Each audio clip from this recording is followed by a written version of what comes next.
Tracy is a manager of advanced care management, Tracy Schroyer-Morgan, who is getting mic'd up right now, not in the green room, but right here in the studio.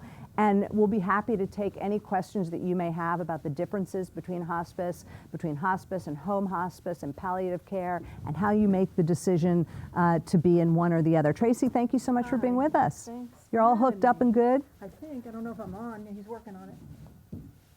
Do we hear Tracy? I don't know if it is on. Well, there we you're go. on. I'm on. You're connected. Thank you for being with us. Sure, thank you. So let's just talk about the basic, the palliative care word, which I think, or the term, which I think is relatively new for people. I don't think people really understand what exactly that means, by and large. I think you're right. Palliative care has been around for a long time, but probably in the last maybe 10 years has really started to make its way kind of into the hospitals and into healthcare. And so it's become a term that people are becoming familiar with, but a lot of education still needed. And so what is it? Palliative care is not hospice care. So hospice and palliative are very different, and we'll talk about that a little bit, I guess. But to start, palliative care is care that's focused on those people who are living with debilitating, life-limiting, serious illness. And they need to have a focus on increasing quality of life and relieving symptoms, looking at more than just the medical care and physical needs that maybe they have, but also the emotional, spiritual, psychosocial, kind of like the whole person.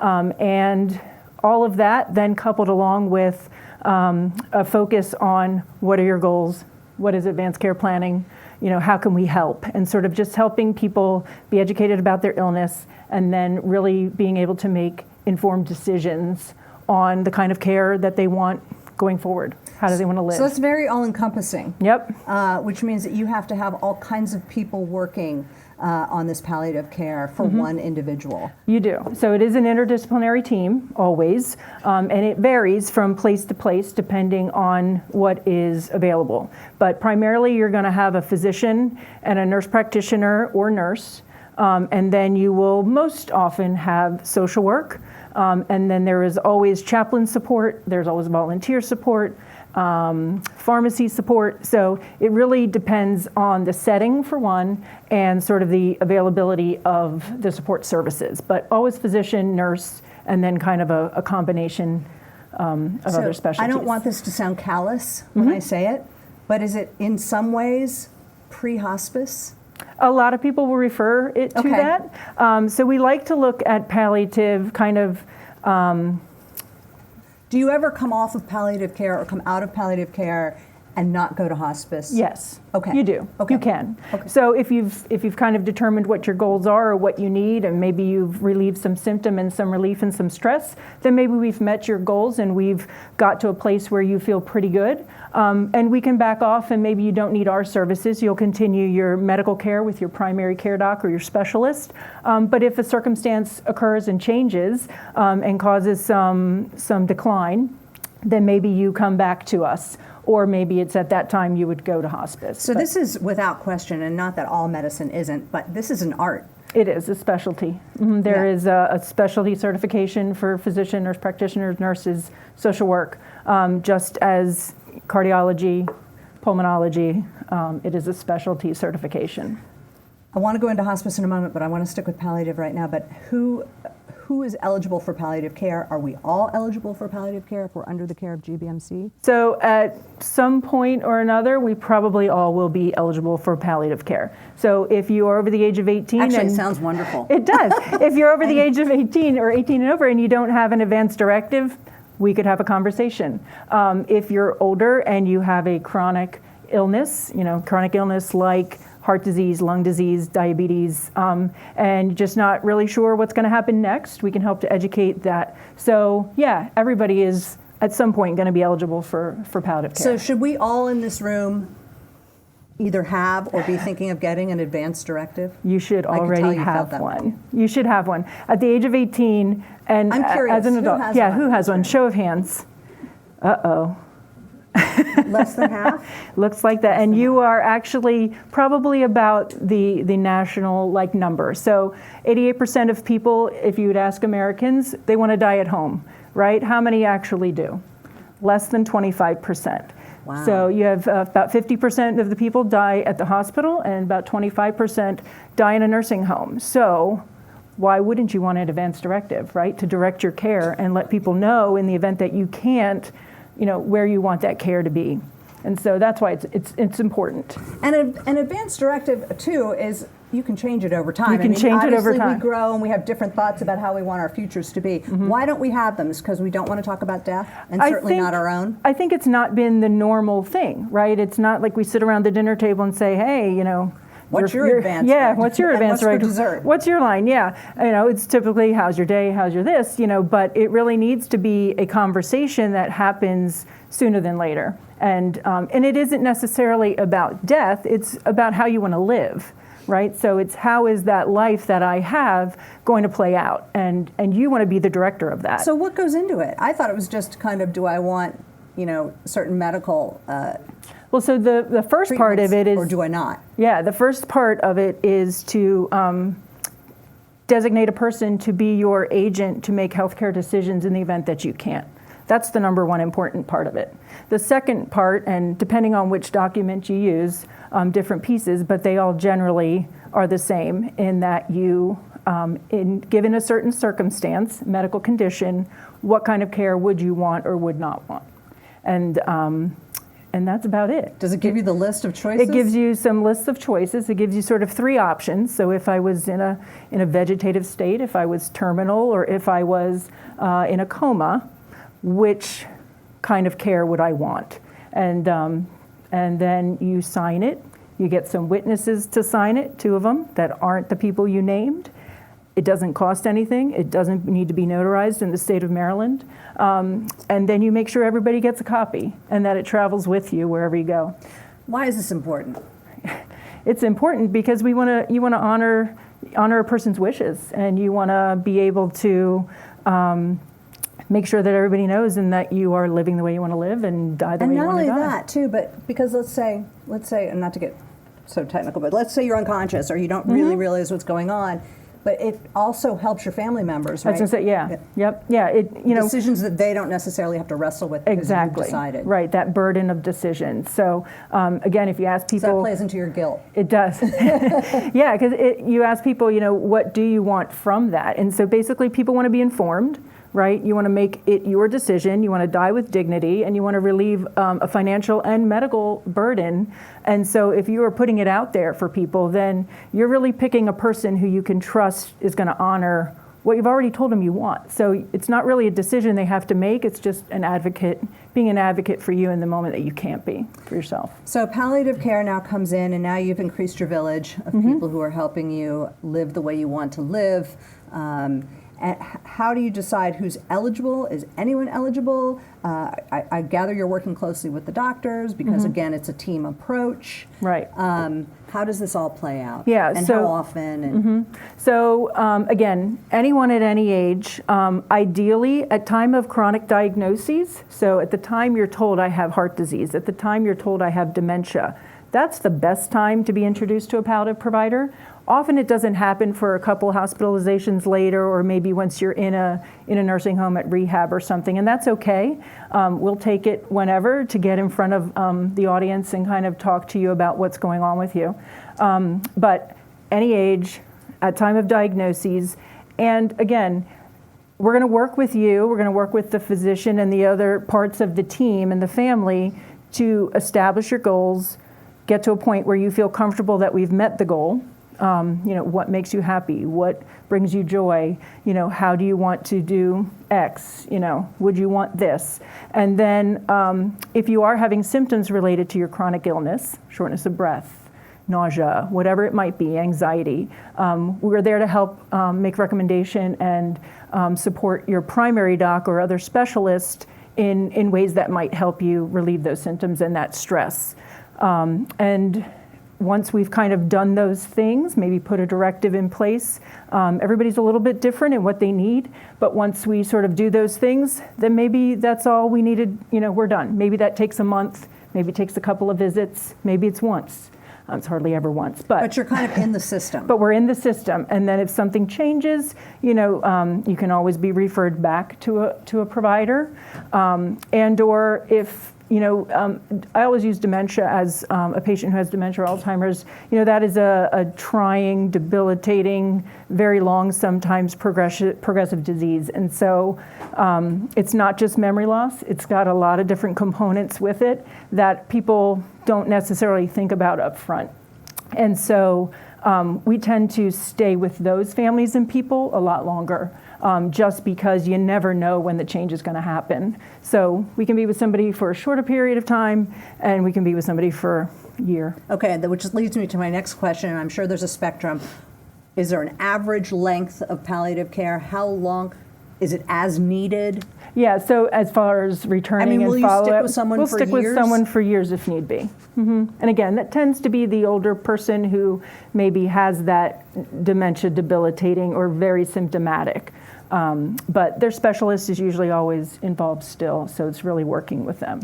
Okay, hospice. To some people, this is a dreaded word. Yeah. To some people, I think, who've been exposed to it, has been literally a lifeline for the family. Yes. And anyone who's been through Gilchrist, I can't tell you the most wonderful things I hear about the overall experience, how profound it was, and dying should be profound. It is profound on so many levels, and it's so personal. So at what point, let's say you're in palliative care, let's say you haven't been in palliative care, at what point hospice? Yeah. And at what point are you in a hospice setting or are you home hospice? Okay. So hospice is a Medicare benefit. Okay, so you have to be diagnosed with an illness that has prognosis of 6 months or less. That is very different from palliative, as you kind of heard. So you have to have that designation. There's a couple of other criteria related to the specific illness that will qualify you for hospice. So maybe it could be that there are no more curative treatments available. It could be that your symptoms are too exaggerated or escalated that you can't control them at home or in your current setting, and so and the decline. And so, and despite anything that we've done conservatively, you're really not showing much improvement in kind of your day-to-day. And so it's just a constant decline. You're sort of hit that point. And so that would be the time that maybe the palliative provider will make a referral for hospice, and or your physician, and or a patient can call them yourself. And so hospice was developed and created way back to be provided in a patient's home. But as we've been talking about, I didn't know that. as we've been talking about, that's not always the case because it's very burdensome. Care can be more than what we can give, and so at that point, the inpatient setting is appropriate. And so again, the inpatient setting for hospice, it's for lack of a better word, the hospital for hospice, right? It's so you want to avoid the ED, you want to avoid a hospitalization, and so if you are enrolled in some of our programs and or the hospice and you develop some symptoms that we can't control, you have the option to be admitted into an inpatient setting. Gilchrist has 3 of them, one in Towson, one in Baltimore City, and one in Howard County, and you get people who know how to provide you end-of-life care, hospice care. They're all hospice designated. And which has really changed over the years, don't you think? I mean, it's grown into more of a whole person type of experience. Yeah, you're going to get nursing, you're going to get chaplain support, you're going to get social work, you're going to get the physician. But even sort of, I get the sense catering to what that individual loves out of life or wants out of that's their the end of life. Yeah, hospice philosophy is how we bring you comfort, how can we increase that quality of life left for what you have. Yeah, really focused and individualized for a patient and their family. I want to get to the questions while we have time. Okay. John has some. We have a question from one of our audience members. If I don't have advance directives and become unconscious under Maryland law, who would have the right to make medical decisions for me? So Maryland has a surrogacy law, and it would be your next of kin.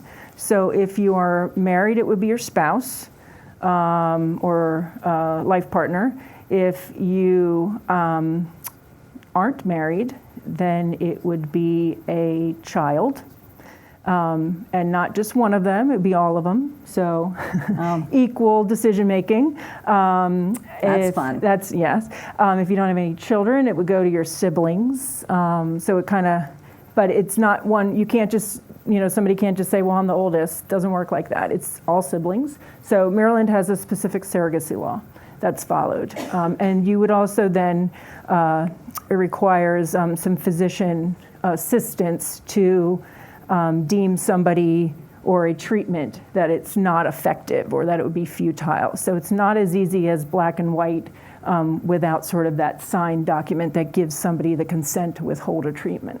So I have 3 children, and I can honestly say there's probably one I would pick over the other, the other 2 to make a decision like that. So Yeah. another reason to sort of take charge of your own future. Right. Yeah, you gotta know who's looking out for you. Yeah, and there's something about doing it and then feeling like, well, now it's not going to happen. Yeah. So I've got this in place. Another question? We are taking questions on Facebook too, if you want to just jump on live, and anything goes, and we don't have to even say your name. But thank you so much. Sure. It's just amazing what you do. Before you go, I just want you to talk about the emotional side of hospice specifically. Just the what you feel about taking care of human beings in their most vulnerable time of life, and what that's like for you. I've heard nurses and such and counselors say it's incredibly rewarding. It is incredibly rewarding. Often people are, you sort of say what you do and they sort of look at you, end of life, death, But it really isn't about that. I probably, in the course of a day, don't really mention the word death very much. It really is about living and how you want to live. And so being able to provide patients and their family, one of the first questions we ask is, how are you feeling? And the second question is, tell me what you understand about what is going on. And we let a lot of that happen, and that sort of guides us in kind of how we put together their plan of care, and listening to what they understand, listening to what they want, and then being able to help deliver that for them and increase somebody's, improve somebody's quality of life for what they have left. Sometimes they think an impossibility is just not possible because they're dying. Well, we don't want it to be that way. If you really want to go to that wedding, then tell us, and we're going to make you as comfortable as we can to get you there. And if that's what's going to give you the most joy in the end of the moments that you have, then let's figure out a way to do that. But it is very rewarding, and to be there when somebody, to just be present. You don't have to always say anything either. And so I think that has been the most rewarding thing sometimes for me, to just be able to sit with somebody and be present and be that support that maybe they don't have any other time or just never felt before, and to just be that person for them. One more quick question, sorry. What, if it comes to mind, what is something that comes to mind for you that you have learned from someone who is dying? That life is short. I definitely have looked at things. I did a little bit of work inpatient hospice as well. And now I'm in the nursing home setting and kind of do a little bit more outpatient and ambulatory stuff. But I think it has taught me to really value every minute and to not take tomorrow for granted, and to really trust in something else. That there is something else there, and that I have seen peaceful deaths, and I have seen people talk to loved ones, and it has just made me a believer that there is other things, that there is something greater, and it gives me peace, and I think it has helped me to provide that care that I provide then, and be able to kind of speak to it for others. Yeah. Thank you. You're welcome. Thank you so much. Thank you.